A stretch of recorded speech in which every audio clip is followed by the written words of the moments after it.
Ohun ìfẹ́sọ̀mídà TV ìkànnì ọmọ káàárọ̀-oòjíire.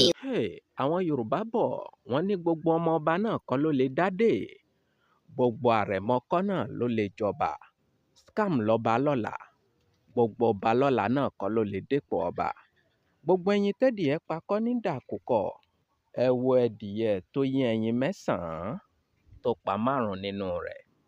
Ṣé ká wá sọ yín pé kò mọ ohun tí ń ṣe ni? Ó mọ ohun tí ń ṣe. Títa ríro ló mọ̀ fi yé ẹyin kọ̀ọ̀kan. Tí ẹyin kan bá bọ́lẹ̀ nídìí ẹdìyẹ báyìí, ariwo àti eré ní fi máa ń sá kúrò lórí rẹ̀. Ẹ tó wá wòye ọjọ́ tẹ́dìyẹ fi máa ń sùn lórí ẹyin kó tó lè pamọ́.